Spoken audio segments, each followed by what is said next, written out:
iniciei a gravação e a gente vai iniciando a discussão aqui enquanto a apostila abre. Vou tentar voltar aqui uma página para ver se ele dá uma agilizada. Ô, Caio, conta para todo mundo. Pode ser?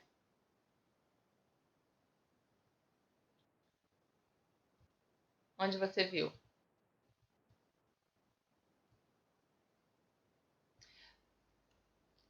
Caio ficou quieto. Então vamos lá. Ó, vamos lembrar aqui os termos. Lembra que eu falei de rubrica? Repetir esses nomes. Rubrica, viu, gente? As pessoas ficam em dúvida em relação à pronúncia. Rubrica são aquelas explicações. São as explicações colocadas. As informações de cenário, de figurino, certo?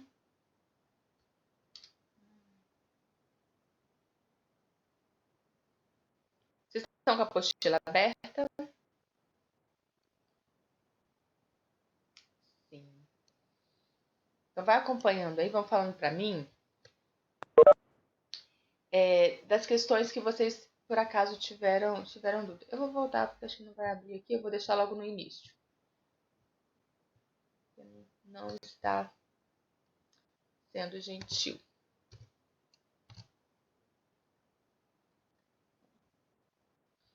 Porque eu quero, como a gente vai encerrar este assunto até a gente pelo menos chegar na parte da apostila do livro de atividades. No livro de atividades a gente volta a discutir algumas coisas.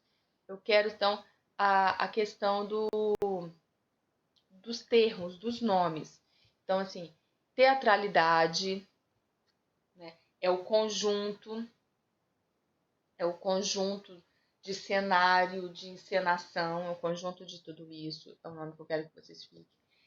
Dramaturgo, quero que fique consistente para vocês.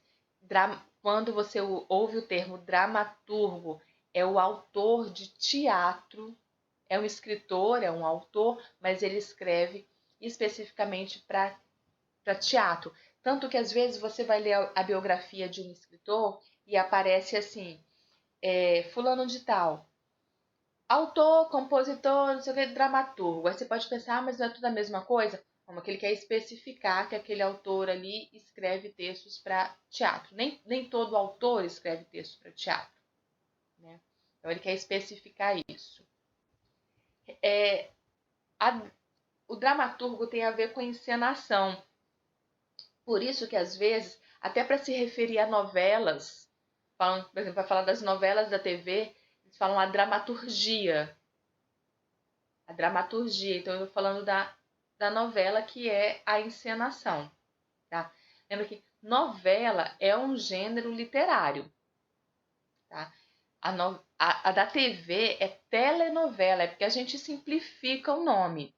A TV é telenovela. Novela é um gênero literário, igual tem assim, o conto, a crônica, a fábula, o romance, a novela.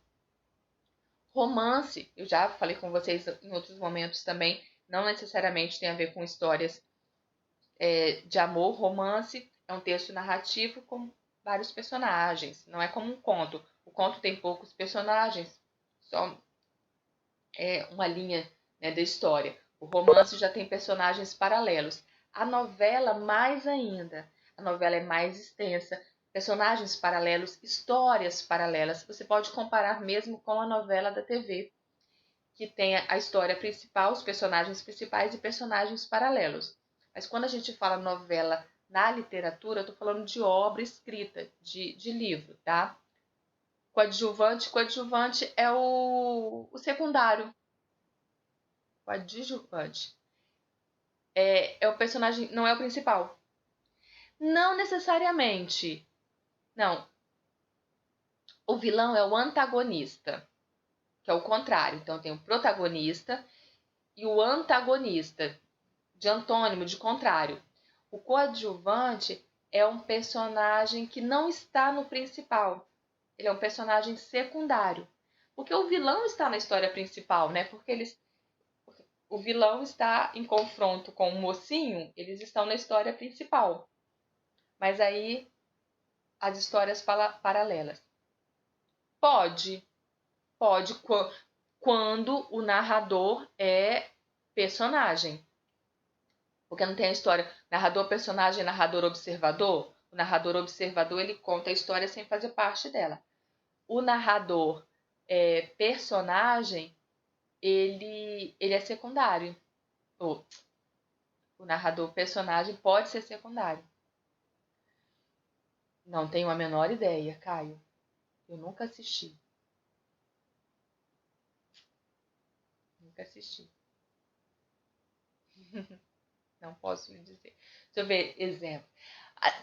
Aí, mas olha, importante você perguntar isso do coadjuvante, porque a gente tem a impressão assim, ele está ali só para ocupar espaços. Mas muitas vezes ele é muito importante. Tanto que prêmios de cinema, existe o prêmio para o ator coadjuvante. Não, ele tem uma importância maior do que o figurante. Porque o figurante,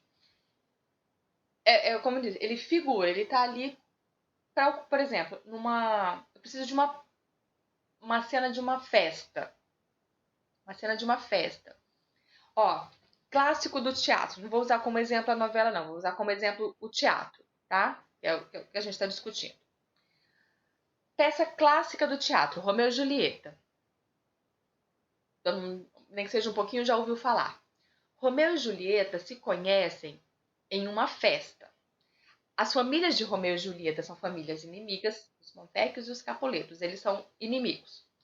E vai ter uma festa, um baile de máscaras na casa da Julieta. Aí Romeu, mais uns amigos e uns primos, eles resolvem ir de penetra nessa festa.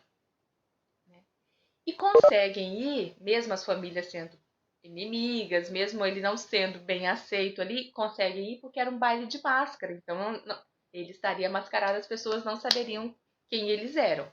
E assim eles foram. Então veja, um baile precisa ter muita gente.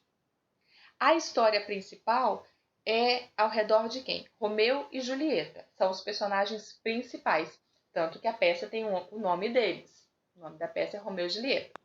Estes são os personagens principais. Quem são personagens secundários? Os amigos, os primos, tá? Os primos de Romeu. Eles são secundários porque eles não têm uma grande participação, mas eles têm uma certa participação. Eles conversam com Romeu, eles interagem, eles falam, eles ajudam naquele plano ali de penetra na festa. Eles são figurantes? Não. Não, porque eles têm uma participação. Quem são os figurantes? Aquelas pessoas que não falavam e ficavam ali para dizer que é uma festa, precisa ter muita gente. Então, as pessoas que ficam ali para dar a encenação de que aquilo é um baile realmente, porque senão ia ficar só os personagens principais e os secundários. Não, precisa ter todas as pessoas para dizer que aquilo é uma festa. Este é o figurante. Este é o figurante. Entendeu? Sabe, tem umas histórias interessantes assim de figurante. Porque às vezes a gente acha assim, o figurante não tem participação nenhuma, mas ele constrói. É como se eu dissesse assim, o cenário não é importante. O cenário é importantíssimo, né? O cenário leva a gente para aquele ambiente. O figurino leva a gente para aquele momento. Tanto que tem alguns atores que falam assim, nossa, na hora que eu visto a roupa do personagem, é como se baixasse em mim aquele personagem. Aí tem umas histórias que, por exemplo, vocês já ouviram falar do Hitchcock? Alfred Hitchcock não é teatro, é cinema. Faz filmes de suspense. Então, Alfred Hitchcock, ele tinha uma marca nos filmes dele. Ele aparecia como figurante. Ele sempre aparecia em um momento do filme dele, ele aparecia assim, atravessando uma rua, um café. Ele sempre é a marca do filme dele. Era característica. Ele sempre aparecia em algum momento da cena como figurante, não falava nada. Alguém aqui já assistiu aquele filme Em Busca da Felicidade? Com Will Smith, que é a história do pai. Triste, né? Lindo, lindo, mas triste. Este filme, Em Busca da Felicidade, é uma história real. Quem não, né? Ah, veja, quem não viu, veja que é muito bom. É triste, mas é muito bom. Ele é uma história real. E naquele filme tem uma cena em que o ator, o Will Smith, ele tá passando na rua, passando aquele monte de pedestre caminhando, indicando uma rua muito movimentada. Os figurantes, essas pessoas todas que estão caminhando, são figurantes. E aí, uma das pessoas que passa por ele na rua é o cara a quem a história se inspirou. O real, né? O verdadeiro. Ele passa como um figurante. Ele tá passando pela rua, mas é o cara da história real. Então, os diretores costumam fazer esse jogo. Isso é mais permitido no cinema do que no teatro, né? Outra história que tem muito boa em relação a figurantes é o filme Clube da Luta, que é um filme já antiguinho, já com o Brad Pitt. Também gosto muito de filme de história real, também gosto muito. Clube da Luta é um filme muito bom, muito bom. Matheus, você falou bom o Clube da Luta? Ah, esse tô pra ver há um tempão. Esse é até o último homem. Vou ver então. Então, Matheus, o Clube da Luta, ele é baseado em um livro, né? É o livro que virou filme. E sabe que é um filme tão complexo, gente, olha isso. É um filme tão complexo que tem tese de doutorado sobre ele, uma tese de psicologia. Então, depois eu vou ver, Julia, isso daí também já tá na minha lista. Aí, por que eu falei do Clube da Luta? O personagem do Brad Pitt, ele demora um tempo para aparecer no filme, definitivamente aparecer no filme. Porém, ele aparece como figurante várias vezes antes dele aparecer como personagem. Ele é um dos personagens principais. Só que ele não aparece logo no início do filme. No início do filme, ele aparece como figurante. Poucas pessoas percebem. Porque é uma cena assim. O outro personagem principal, o ator, acho que é o Edward Norton, né? Fugiu o nome dele aqui agora. Ele tá, por exemplo, ele tá no escritório dele tirando cópia de alguma coisa. Aí lá no fundo do escritório passa o Brad Pitt. Ele passa como figurante. Primeira regra, exatamente. Ele passa como um figurante. Então ele vai aparecendo assim em diversos momentos, né? Até quando ele aparece como personagem principal. Aí olha que engraçado, né? O mesmo ator, no mesmo filme, fez um personagem que começa como figurante e se torna o personagem principal. Então, era um figurante que tinha uma participação grande ali, né? Tinha uma participação grande na história, tinha a ver. Pouca gente, Matheus, pouquíssimas pessoas reparam. E eu vou te falar o seguinte: não reparei porque eu sou assim, nossa, como ela é esperta, como ela repara tudo. Não, não foi o caso, Matheus. Não sou esperta nesse nível, não. Na verdade, sou bem, sou bem sonsa.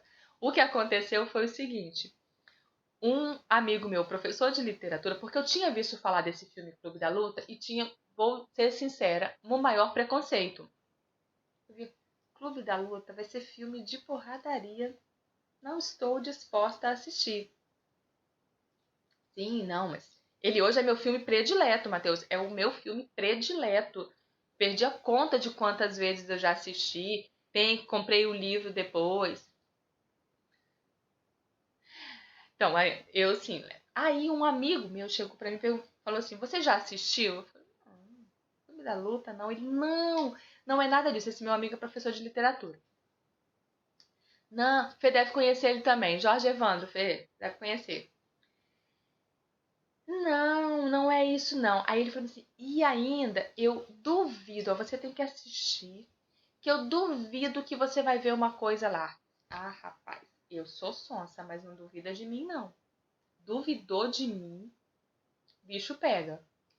Assisti o filme. Aí, Matheus, por que que eu assisti o filme assim? Olhando tudo. Olhando tudo que aparecia. Aí eu percebi. O Brad Pitt passando. Olha lá no fundo. O Brad Pitt escondidinho lá no fundo. E aí ele aparece em diversos momentos sob o olhar. Exatamente, Caio, desse jeito. E aí, por que que isso acontece? Olha só. No teatro, no cinema, na literatura, pessoas sempre pensam isso. Nada é aleatório. Se você pega uma obra qualquer para ler, nada é aleatório. A roupa do personagem é pensado, o cabelo do personagem é pensado, tudo é pensado. No cinema, no teatro, tudo é pensado. A cor da roupa do personagem é pensada. Para quem não assistiu o filme, o Brad Pitt na história, ele é, na verdade, a consciência do outro ator. Ele não é um ser humano, ele é a consciência. E aí o que que acontece? Aí veja, Matheus, por que que ele vai aparecendo? Aqueles momentos em que ele aparecia como figurante, era como se ele tivesse lapsos de consciência. Sabe quando do nada uma coisa vem na cabeça da gente? Do nada você lembra de alguém, do nada você lembra de uma coisa, aquelas coisas que vêm do nada para você. Estes momentos em que o personagem do Brad Pitt aparecia era para representar isso. Aqueles momentos que a consciência dele estava saindo do subconsciente e vindo para o consciente. Até aquele momento em que as coisas se tornam claras e aparecem de vez para ele. Por isso, o personagem deixa de ser um figurante e passa a ser um personagem principal, que é a consciência dele a todo momento. Ele ficou atento a todo momento. Aí se desenrola toda aquela história. Por isso que eu falei com vocês que tem tese de doutorado analisando esse livro. Livro porque o filme é baseado no livro, tá? E, inclusive, ó, é idêntico, viu? Eu acho que é a adaptação mais fiel. E aí, a tese de doutorado da área de psicologia, justamente por isso, analisar. Então, aquele filme que teoricamente, é um filme de luta? Não é. É bem interessante. Um pouco credo em que sentido, Matheus? Como assim? Pode. Bom dia, professora. Bom dia. A questão de ser muito crédulo, como eu disse, é a questão da observação do filme sobre a questão do figurante, que é o Brad Pitt, tendo como as suas alucinações, tendo como ele próprio. Eu achei um pouco crédulo esse meio de observação, por quê? Porque ele, por quem eu penso que seja, não acha que ele foi um pouco mais, como eu posso dizer, violento por si só, para chegar aos seus objetivos? Você usa o termo crédulo com que sentido? Crédulo é de acreditar. Certo, no sentido de ele ter muita fé no que ele próprio diz, na que a sua própria consciência diz.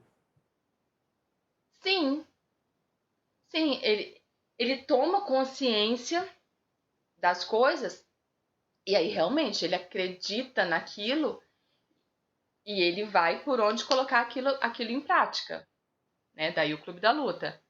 Então aquelas coisas que estavam no inconsciente, porque é crédulo no sentido assim, quando estavam lá no subconsciente dele, ele fazia o que a sociedade determinava que ele tinha que fazer. Quando aquilo do inconsciente veio pro consciente, aí ele não. Agora é comigo. É o que eu penso, é o que eu quero. Então ele vai contrariando o comportamento anterior, contrariando o senso comum, contrariando os padrões, porque contrariando o sistema, exatamente, porque aí é ele, é ele. Aí toda a questão, aí a discussão é quem está certo ou quem está errado? Será que tem uma pessoa certa? O sistema ou ele, né? Quem é que está certo ou quem é que está errado, né? A discussão e que essa tese vai levar em consideração é isso. É difícil a gente determinar quem está certo e quem está errado, né? Um pouquinho. Os dois estão certos, os dois estão errados, né? Qual que? Eu acho. Quer dizer qual? Sobre a questão de qual dos dois pode estar certo, qual dos dois pode estar de sacanagem. Peraí, professor, rapidinho, deixa eu aqui, cara. Rapidinho, professora, rapidinho.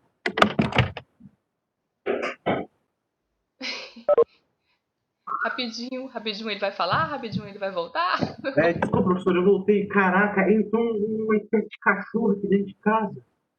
Alguém deixou o portão aberto. Passou Então, voando aqui na porta. meu Deus, Desculpa, menino, é só você me deu um susto. caramba, gente.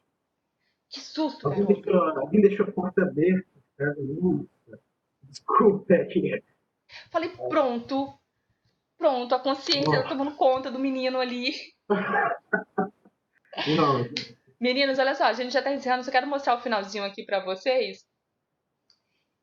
Vocês repararam que quando eu coloquei a atividade lá pra vocês, eu pulei umas páginas que são jogos teatrais, que a gente não tem, infelizmente, como fazer agora, tá?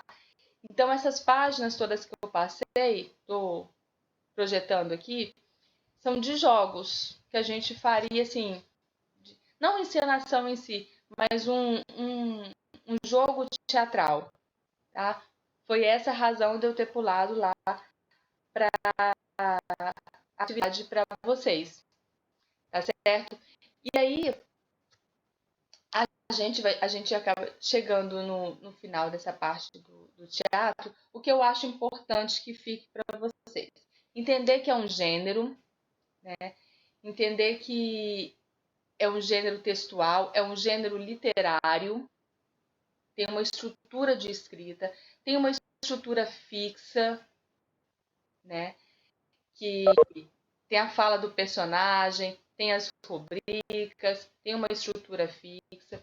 Ele pode aparecer com funções diferentes. Ó, essas páginas aqui são todas páginas que a gente faria somente a leitura, viu? Eles podem ter temas religiosos, como o caso do alto, questões sociais. A gente viu aqui sobre o Bertolt Brecht, que é um dramaturgo bem social, de questionar as coisas. Então, dessa parte de teatro é o que eu gostaria que ficasse para vocês quando vocês encontrassem. Vocês têm acesso a muita obra de teatro, às vezes sem perceber, porque elas vêm de maneiras adaptadas. Muitas novelas são inspiradas no teatro, sabia? Muita novela. A novela A Megera... Como é que apareceu? O Cravo e a Rosa. O Cravo e a Rosa, que foi uma novela que passou na Globo, é inspirada em A Megera Domada, de Shakespeare. Então, é muito comum isso acontecer. Então, o Cravo e a Rosa é A Megera Domada, de Shakespeare, viu? Tem alguma coisa que querem que ficou aí em alguma questão daquilo que eu peço para vocês marcarem e me perguntar? Nada? Então, Manu, é a história da Megera Domada, de Shakespeare.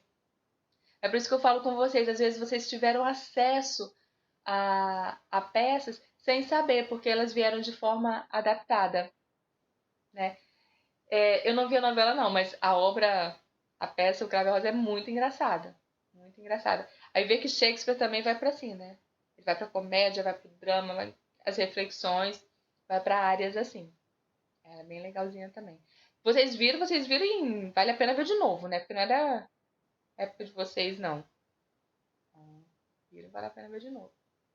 Porque ela já é antiguinha. Então, certo, meninos? Olha só, próxima aula a gente vai trabalhar com o livro de atividades, tá bem? Próxima aula a gente começa outro gênero textual, que a gente vai para o livro de atividades. Muito obrigada pela presença de vocês, obrigada pela participação. Bom resto de semana e até semana que vem. Tchau, tchau. Beijos. Tchau.